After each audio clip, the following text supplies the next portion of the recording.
Momento jabá antes de começar o vídeo, não esqueça de conferir o curso de migração para Linux do canal Toca do Tux, que é da migração à administração do sistema operacional. Então clique no primeiro link na descrição desse vídeo e venha se tornar um verdadeiro profissional em Linux.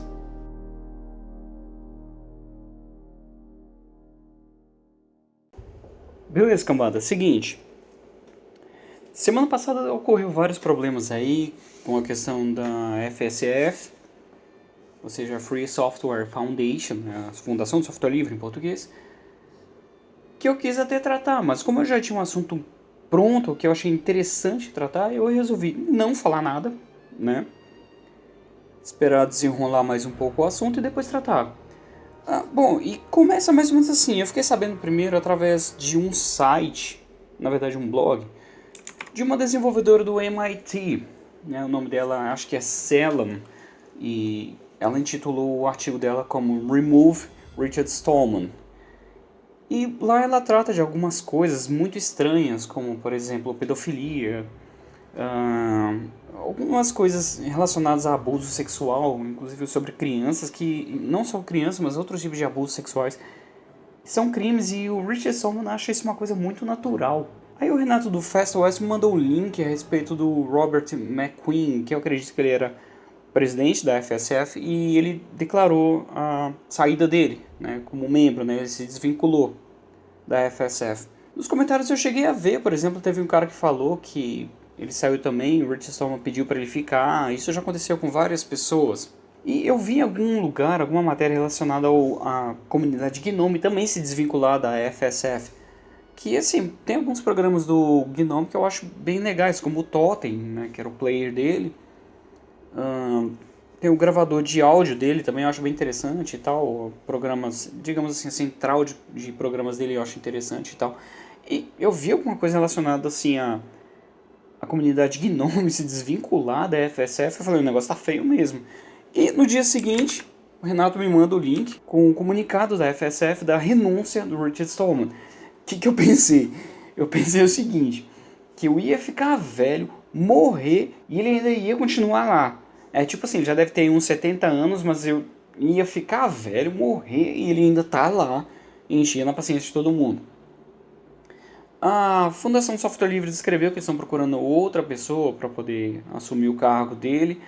E em parte me gera uma preocupação, né? Porque o Richard Stallman teve umas crias dele aí que parece ser pior do que ele, né? Alguns consideram ele até Nutella, assim, de tão radicais que os outros são. Então assim, eu espero que não seja nenhum deles, seja uma pessoa mais centralizada para poder assumir o lugar. Não adianta você pegar um cara com as mesmas atitudes dele, assim, não só nessa questão de ideias próprias, né? Porque ele já vem sendo acusado dessa questão de as opiniões dele sobre abuso sexual, essas coisas assim. E não só isso, mas o próprio radicalismo dele nas ideias dele do que é software livre e tal. Bom, vamos ver quem que eles vão adotar no lugar. Eu espero que não seja alguém da cria dele, né? Bom, já tô aguardando, né? Porque tem uma galera que vive falando assim que eu odeio GNU, que eu estou numa encruzilhada anti-GNU. Ai, que ele tem como prerrogativa... Olha, honestamente, eu odeio esse negócio deles quererem ser formais demais, sabe? É uma coisa tão inútil isso que fazem. E eu já falei, galera, quando eu comecei a série Muito Além do GNU, o nome da série não é Eu Odeio GNU, é Muito Além do GNU. Eu não quero deixar de usar GNU, mas eu não quero só ficar dando crédito ao GNU, não quero só ficar usando GNU. GNU, as ferramentas GNU tem que ser algo opcional, da mesma forma que as outras são. Por exemplo, eu gosto de Shell, é opcional. Bash tem que ser opcional, glibc tem que ser opcional, GCC tem que ser opcional, tudo do GNU tem que ser opcional. Segundo ponto é que dão crédito ao GNU por ferramentas que nem são dele. Sabe, assim, todo mundo acha que assim, quando você abre o terminal, todos os comandos são tudo GNU, e não é verdade. Ping não é do GNU, ifconfig não é do GNU, o pacote iproute, que é o substituto do NetTools, não é do GNU, é do próprio Linux. Aí que tá, comandos são assim, você tem comandos que são do GNU, que é uma parte pequena, e são substituíveis, que tem esse outro ponto. Você tem comandos que vêm de outros Unix, por exemplo, dos BSDs, ou de outros Unix de modo geral, ou de outros sistemas operacionais. Ou, novamente, são do próprio Linux, ou então são programas que alguém desenvolveu e fez uma versão para Linux. Então, assim, É como descrito até mesmo num ah, manual da Linux Foundation, que são uma variedade de fontes. Não é assim, é GNU, é kernel Linux e ferramentas GNU. Não, é kernel Linux e uma variedade de fontes. Tem que dar crédito a esse grupo também, esses outros projetos também. Fora que assim, tem outras ferramentas que são muito melhores que as do próprio GNU. Por que eu não iria utilizá-las? Então, essa é a ideia de muito além do GNU. Que não só tem GNU ali, as ferramentas GNU são substituíveis. Lógico que não 100%, porque por razões técnicas acabaram não sendo. E tem ferramentas que são do próprio Linux. Que assim, sem ela você não tem como, por exemplo, formatar um dispositivo de armazenamento para instalar o sistema operacional. São do próprio Linux. Ou então configurar a rede, ou fazer outro tipo de configurações. E há anos já vem advertindo sobre essa questão de ferramentas. Está sendo um processo natural substituí-las. Principalmente pelas atitudes erradas que a Fundação Software Livre tomou. De processar empresas sem, pelo menos, instruí-las. Voltar a processar 5 anos depois pela mesma ferramenta que já tinha processado, ferramenta que a empresa não tinha nem culpa. Então isso acabou afastando as empresas e projetos de um modo geral. Fora a criação da GPL3, isso declarou o fim da GPL, por mais que gostem de ouvir isso ou não. Então eu já vinha advertindo sobre isso há anos. E assim, uma coisa que me fez afastar, inclusive, de assim, seguir o Richard Stallman, foi na morte do Steve Jobs. Quando o Steve Jobs morreu, ele vem escrevendo aquele artigo com palavras mais ou menos assim: morreu o nosso inimigo. Como assim? Você está cantando de galo na morte de um cara? O cara sofreu com aquilo, com câncer, e eu acho que foi no fígado. E passou anos, ou até uma década ou mais, lutando contra aquilo. Quando ele morreu, ele tava só pele e osso, sabe? Sofreu pra caramba. E tá cantando de galo na morte do cara.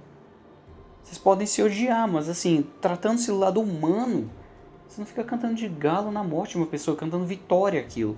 Você não deseja isso para um inimigo seu. Se você tem um inimigo, você não deseja isso. Nem lá o canetinha lá que fica se achando técnico demais, você não deseja isso pra ele. Então, assim, eu passei a detestar o comportamento do Richard Stallman. E ver esse tipo de ideia, mandaram até artigo, o cara passar 5 dias na casa dele sem tomar banho. Sabe, eu passei a tomar antipatia da pessoa dele em si, honestamente, da pessoa dele, dos comportamentos dele. E as ideias dele são bem radicais mesmo da questão de software. Ah, não, a gente ignora isso, leva a questão de software. Não, eu acho radical e inútil também. O problema do Richard Stallman é que, assim, passaram a tratar a palavra dele como questão, assim, palavra final, como absoluta, sabe? Mais ou menos assim, você pode ter uma ideia boa para melhorar o projeto, um código melhor, mas se ele falou que não é bom, todo mundo acata aquilo como se fosse uma palavra suprema, sabe? Não tem como fazer objeção nenhuma ao que ele fala. Uma prova disso foi, por exemplo, quando criaram a GPL3. O Bruce Perens, que foi o criador do BusyBox, ele já estava falando do projeto há uns 10 anos.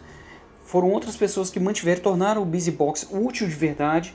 E de repente, quando criou a GPL3, ele voltou pro projeto e falou assim: ó, vocês vão adotar a GPL3. Porque o Richard Stallman mandou. Vocês vão fazer o que ele mandar vocês fazer. É isso que eu ouvi assim lá dentro.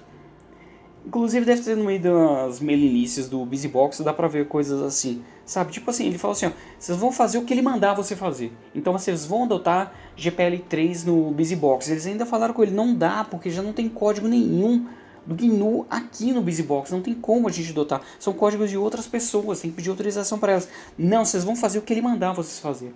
Era isso que o Bruce Perens tinha falado na época. Então sim, as pessoas passaram a tratar a palavra dele como se fosse suprema, absoluta. Sabe, eu acho do caramba isso. Só que também não é de hoje que as pessoas começam a se afastar dele. Por exemplo, um dos caras importantes mesmo da GPL, tipo assim, a mente brilhante da GPL, porque assim, o Richard Stallman leva crédito por tudo, né? Até pela GPL. Ele mesmo falou, a Microsoft está adotando uma licença que eu criei. Na verdade não foi ele, né? Assim, ele teve uma ideia ou outra, tudo bem, mas assim, ele ser o cara que criou, não.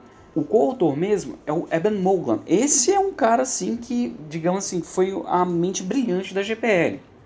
Sabe, é o cara que divulgou fortemente também a GPL e tal. E, olha, eu tenho certeza Todos que defendem o Richard Stallman com incidência mal sabem desse cara, né? Interessante isso. Então, assim, mais ou menos quando criou o GPL3, ele começou a se distanciar da Fundação Software Livre. Então a gente tem que passar a ver assim que, galera, essa questão da Fundação Software Livre, ela tem que mudar muito a cultura dela, sabe? Tem que ver assim até a postura da pessoa também. Isso aí até uma empresa é assim, sabe? Eles acabam avaliando a postura pessoal da pessoa, sabe? Porque isso pode comprometer a empresa. Projetos tem que ser assim também, vocês têm que avaliar as pessoas de acordo com o comportamento delas. Você sabe que isso pode comprometer o projeto, sabe?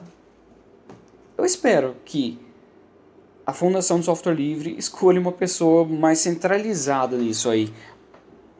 E não seja tão radical quanto o Richard Stallman nessa questão de software livre, que ele sabe moldar um pouco mais as coisas. Então é isso, eu só quis dar minha opinião sobre o assunto, né? Acho que era só isso mesmo que eu queria falar, queria debater devido ao que aconteceu. Então é isso. Não esqueçam de curtir e compartilhar o vídeo, se não é inscrito no canal, não deixe de se inscrever. E não deixem de conferir o curso de migração para Linux do canal Toca do Tux, tá bom? Primeiro link na descrição e em breve eu pretendo colocar em algumas outras plataformas. Eu já recebi convite de algumas outras, eu pretendo colocar lá, tá bom? Então é isso, um abraço e falou!